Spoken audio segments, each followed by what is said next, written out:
everyone, welcome back to the channel. This is Asnahan and hope you all are doing well. Yes, we are doing chapter 4 electoral politics, in which we have discussed the topic while elections, and today we'll do the topic why do we need elections. क्या ज़रूरत है elections की? Election take place regularly in any democracy. क्या elections regularly held होते हैं किसी भी democratic country में. We noted in chapter 1 that there are more than 100 countries in the world in which election take place to choose people's representative. कह रहे हैं near about 100 countries हैं जहाँ पे elections के through ही representative को select करा जाता है.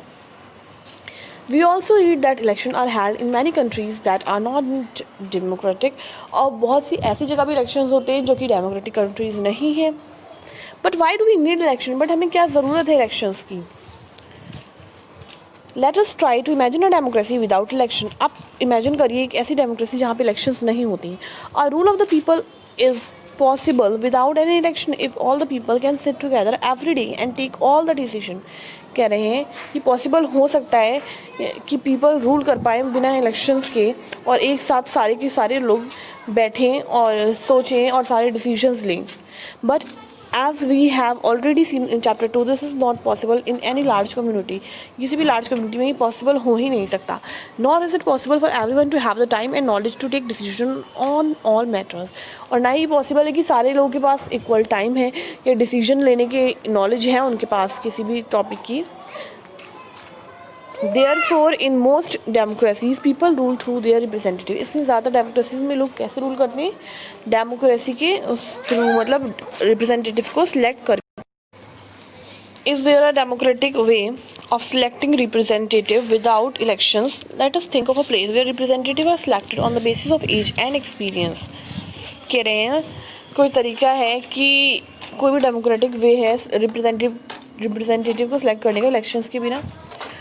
तो सोचिए एक ऐसी जगह जहाँ पे रिप्रेजेंटेटिव सिलेक्ट होते हैं उनकी एज के बेस पे और एक्सपीरियंस की बेस पे और a place where they are chosen on the basis of education और नॉलेज, या फिर एक ऐसी जगह जहाँ पे वो अपनी नॉलेज या एजुकेशन के बेस पे चूज़ कर जाते हैं. There could be some difficulty in deciding on who is more experienced और नॉलेजेबल. तो वहाँ पे क्या होगी, कोई ना कोई डिफिकल्टी आएगी कि कौन ज़्यादा एक्सपीरियंस है, कौन ज़्यादा नॉलेजेबल है. But let us say the people can resolve these difficulties clearly. Such a place does not require elections.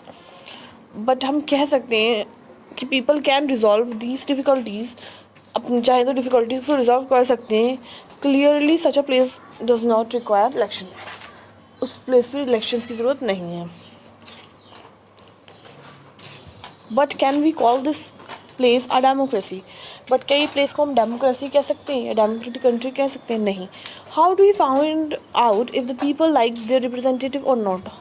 और हम कैसे फाइंड आउट कर पाएंगे कि लोगों को अपने रिप्रेजेंटेटिव पसंद है या नहीं? How do we ensure that these representatives rule as per the wishes of the people? और कैसे इंश्योर कर पाएंगे कि लोग जो रूल कर रहे हैं वो अपने मतलब लोगों के तरीके से विशेस को पूरा कर रहे हैं वो रिप्रेजेंटेटिव या नहीं? How to make sure that those who the people don't like do not remain their representative? और कैसे हम इस बात को श्योर करेंगे कि जिसको लोग पसंद नहीं कर रहे हैं वो उनका रिप्रेजेंटेटिव नहीं बने? So this requires a mechanism by which people can choose their representative at regular interval and change them if they wish to do so. कह रहे हैं इस सब के लिए हमें एक ऐसी प्रक्रिया की ज़रूरत पड़ेगी जहाँ पे लोग जो है रिप्रेजेंटेटिव को चेंज कर पाएँ पर्टिकुलर इंटरवल के बाद अगर वो उनको नहीं पसंद है और वो ऐसा करना चाहते हैं. This mechanism is called election. इसी मैकेनिज्म को हम कहते हैं election. Therefore elections are considered essential in our times. इसलिए इलेक्शन जो है ज़रूरी हो गए हैं अभी के टाइम के लिए फॉर एनी रिप्रेजेंटेटिव डेमोक्रेसी, किसी भी रिप्रेजेंटेटिव डेमोक्रेसी के लिए. In an election the voters make many choices. Election में वोटर्स के पास काफ़ी चॉइसेस होती हैं. दे can choose who will make loss for them. वो एक ऐसा इंसान चूज़ कर सकते हैं जो उनके लिए लॉ बनाए. They can choose who will form the government and take major decision. एक ऐसा इंसान जो गवर्नमेंट फॉर्म करेगा और बड़े बड़े डिसीजंस लेगा. They can choose a party whose policies will guide the government and law making. वो ऐसी पार्टी चूज़ कर सकते हैं जो कि उनकी पॉलिसीज़ बनाएगी और गवर्नमेंट को गाइड करेगी लॉ बनाने में. What makes an election democratic? कह रहे हैं क्या चीज़ इलेक्शन को डेमोक्रेटिक बनाती है? Election can be held in many ways. कई तरीके से हो सकते हैं. All democratic countries hold election. जितनी भी डेमोक्रेटिक कंट्रीज़ हैं वो इलेक्शन होल्ड करती हैं.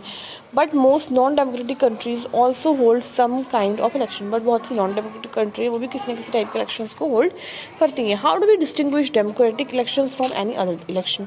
हम डेमोक्रेटिक इलेक्शन को किसी और इलेक्शन से कैसे जो है डिस्टिंग्विश कर सकते हैं? We have discussed this question briefly in chapter 2.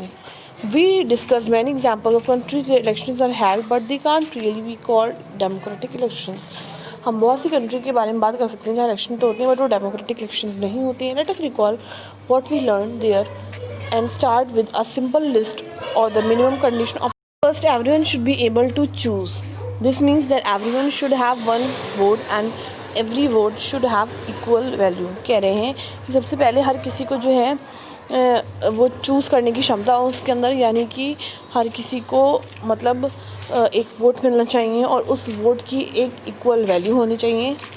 Second, there should be something to choose from मतलब कोई एक ऐसी चीज़ होनी चाहिए जिसमें से वो चूज़ कर रहे हैं. Parties and candidate should be free to contest election and should offer some real choice to the voter. और जो पार्टीज़ और उनके जो कैंडिडेट्स हैं वो अपनी फ्री कैंपेन कर सकें, कॉन्टेस्ट कर सकें इलेक्शंस के अंदर और अच्छे अच्छे ऑफ़र्स जो हैं वो दे सकें लोगों को जिससे वो अच्छी सी चॉइस बना सकें. Third, the choice should be offered eight regular interval.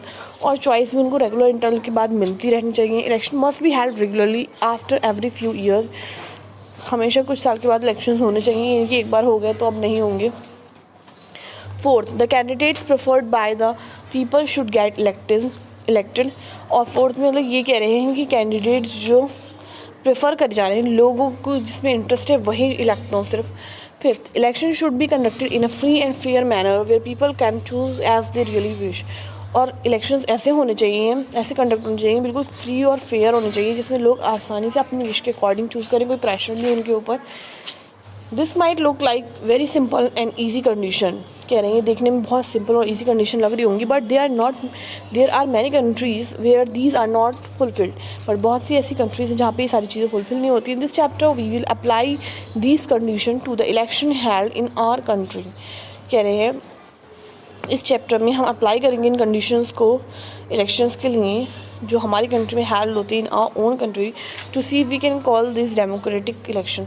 कि हमारे जो इलेक्शंस हैं वो डेमोक्रेटिक हैं या नहीं है. Is it good to have political competition और not? We will discuss this topic in the next class. I hope you got this session well. अगर कोई भी क्वेरी आप कमेंट बॉक्स से पूछ सकते हैं और आपने यहाँ तक वीडियो देख ली तो प्लीज़ चैनल को सब्सक्राइब करिए, वीडियो को लाइक करिए और शेयर करिए अपने फ्रेंड्स के साथ. And meet in the next class. Till then take care. Bye bye.